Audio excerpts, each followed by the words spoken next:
you tell someone you were coming here? A stormy night, an unexpected visitor, and a hidden agenda. This tense thriller will keep you on the edge of your seat. Hey folks, Mahi here. Heads up, there are spoilers ahead, so grab your snacks and let's dive into today's story. An elderly man named Patrick sits alone late at night in his trailer, listening to the radio with a small glass of liquor on the table. A romantic song plays, and as he hears it, he recalls a young woman peering into his car through streams of rainwater outside the trailer. Thunder rumbles, and a heavy rainstorm begins, mirroring the scene in his mind. Patrick glances at a vial of clear liquid, but then sets it aside. Lightning flashes outside as a loud knock sounds at his door. Patrick nervously looks toward the door and tells the stranger to go away, but the knocking continues. Later, a woman's voice pleads from outside, asking to be let in. After some hesitation, Patrick opens the door to find a rain-soaked young woman seeking a ride to town. His car sits just outside the trailer. Patrick glances around his kitchen, then opens the door wider for her. The woman, drenched and shivering, steps in but declines the towel Patrick offers, saying she just needs to get to town. Patrick questions how she ended up there so late, but she can only explain that she ran. Patrick informs her that his car is broken and he can't help. Buses don't run at this hour either. He apologizes for not opening the door sooner, explaining that local kids often play pranks, knocking and running away. The woman notices the glass on his table. Patrick suggests she remove her wet sweater to let it dry. The woman insists she won't stay long and asks to use the phone. Patrick seems not to hear her request, instead expressing surprise at her claim that she'd been swimming at the beach. He eyes her bare, muddy feet, puzzled. The beach is far from here. He invites her to sit as she clearly needs rest. Hesitantly, the woman takes a seat and Patrick offers her tea. She declines again, mentioning she'd prefer a cigarette, but Patrick doesn't have any. He places a cup of tea in front of her. She asks once more to call a taxi, mentioning she's staying nearby but doesn't want to walk in this weather. Patrick quickly deduces she's not local. The swimming season ended long ago due to the cold, and storms like this only happen in summer. Patrick offers her some alcohol instead, but she persists with her request for a phone. He hands her some coins, explaining he doesn't have a mobile. She'd have to use a payphone. However, it's difficult to reach as it's beyond the park gates, which are locked at night. He adds that the locals are peculiar, full of fear, just like him. The woman thanks him for his help and starts to leave, not wanting to disrupt him further. But Patrick points out that she'll have to wait for the park to reopen. Reluctantly, she agrees to stay and wait for her clothes to dry. As she stands, she begins to explore the room, asking questions, which Patrick answers thoughtfully.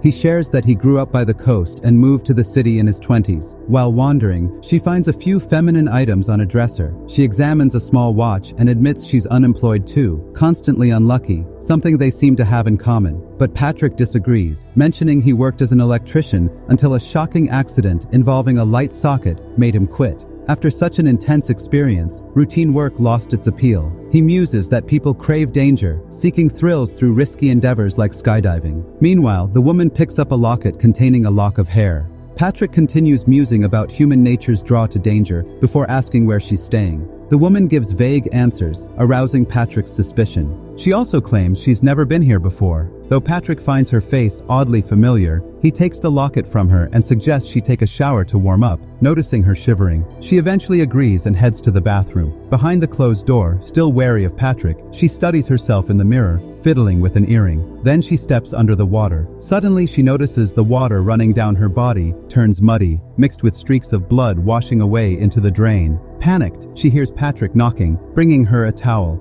The water clears, and as she peeks out from behind the shower curtain, she sees the towel hanging on the door. Looking back in the mirror, her forehead appears clean, with no sign of injury.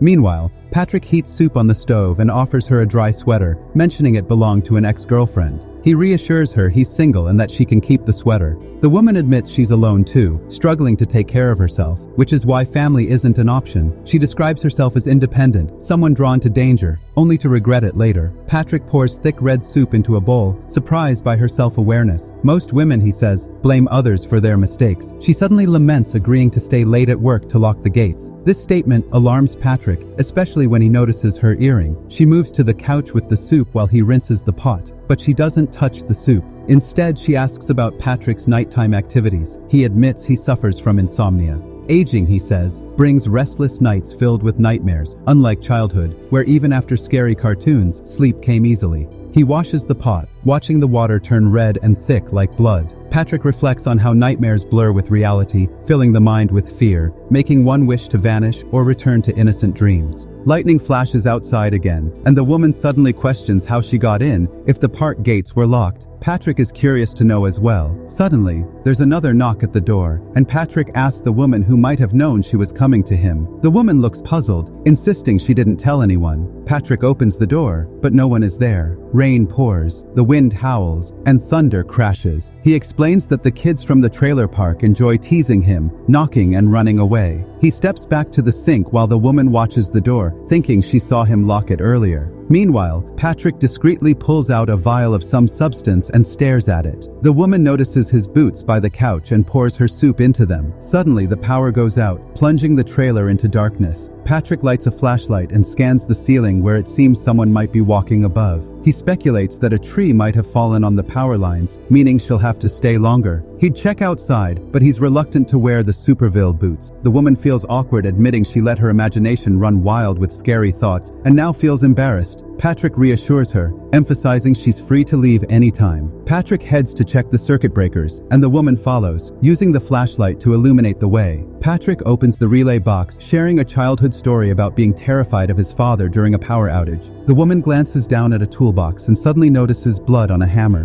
But when she shines a light directly on it, the hammer appears dry and clean. Then she sees bleeding scratches on Patrick's back and offers to fetch first aid supplies to treat them.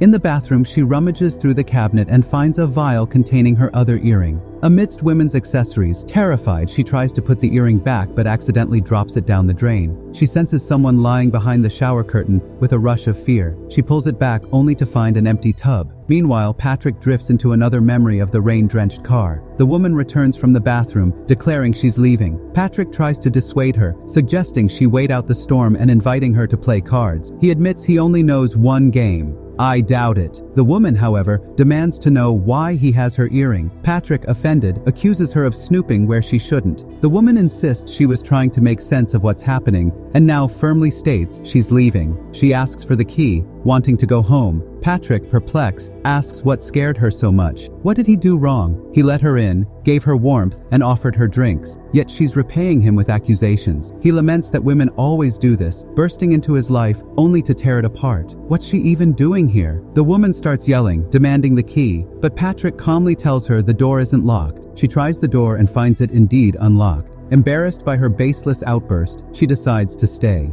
Patrick deals the cards for I doubt it, joking that if she wants, she can pour alcohol into his sneakers. For the first time that night, the woman smiles. Patrick once again wonders where he might have seen her before. The woman speculates that as people age, all the women they've known start to look alike, similar in their struggles, all running from something. As they play, Patrick shares humorous stories about his neighbors who live near the park's entrance. In turn, she admits she's been hiding from reality and her own flaws. She confesses she was drinking at a bar before the storm. Patrick recalls she mentioned the beach, but in the spirit of the game, says he doesn't believe her. He then admits he lied about the sweater. He explains how he met his late wife at a gas station where she asked him to buy her a bag of chips. At first, he thought she was homeless, but she was well dressed with beautifully clean hair. He bought her the chips, and they sat together, eating in silence. She later died of an overdose. Truthfully, no one set foot in his home for a long time. He's glad she's here, saying her presence makes him feel alive. He pours more into her glass, but as she raises it to her lips, she notices a lipstick stain on the rim, reigniting her suspicions. The storm intensifies, and Patrick steps outside. Suddenly, the woman hears a phone vibrating. She follows the sound to a back room and finds a phone on the bed where a dead woman lies under the sheets. Terrified, she tries to hide and plans to escape through a small window in the storage room, intending to smash it with the hammer she previously thought was covered in blood.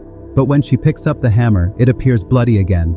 Realizing her only way out is through the door, she steps out of the storage room and runs straight into Patrick, who captures and ties her up. He forces her mouth open and makes her drink a mysterious liquid. She struggles, but Patrick drags her to the bedroom and throws her onto the bed next to the lifeless woman as she desperately tries to free her hands and escape through a small window. Patrick begins to monologue about the woman lying there. She had asked for chips and willingly got into his car. And the current woman? What did she expect showing up at a stranger's home in the middle of the night? Fate, he says, has nothing to do with it. It's all about choices. The woman feels herself losing consciousness. Patrick admits he gave her a banned substance, one that will soon kill her. He recounts the story of the first woman he killed, who approached him during a storm on the beach asking for a ride. He vividly remembers the tattoo on her ribs, even though he's long forgotten her face. Today, he says he's been lucky. 2 kills in 1 night. No one will ever know. Sin, he continues, is just a myth. There is no God, only a conscience that can be ignored. As the woman passes out, Patrick covers her face and waits for her to die. Once again, recalling the Stormy beach scene, he suddenly notices a tattoo on her chest and realizes with mounting horror that she's the same woman he killed years ago. Plunged into a nightmare, Patrick is confronted by all the women he's murdered. They fill his house, drinking, bathing, and laughing at him. He's abruptly enveloped in darkness where he hears the terrifying sound of his father's ventilator, a noise that haunted him as a child, emerging from the darkness drenched in blood and despair. He is surrounded by his victims as the sound of police knocking at the door grows louder. His most recent victim steps out of the shadows, forcing him to pour the contents of the vial into a bottle and drink it. The other women cheer him on, driving him to madness. Suddenly, it all ends. Patrick opens his eyes to find there was no storm, no woman. Everything had been a hallucination. The door knocks again, and when he opens it, he sees kids running away. He pulls an empty vial from his pocket and laughs, realizing he drank the solution in his delirium. Returning inside, he locks the door. Moments later, a thud is heard, the sound of his body hitting the floor. This film will appeal to those who appreciate a slow, deliberate pace, a willingness to listen, and the readiness to piece together what remains unsaid. Frequent close-ups of the characters' faces invite viewers to look deeper beyond the surface, revealing a chilling truth. There is no fate, only actions. So that's it. If you enjoyed this movie, share your thoughts in the comments section below. And don't forget to check out the recommended movie on your screen right now. Watch it and join Mahi's movie recaps.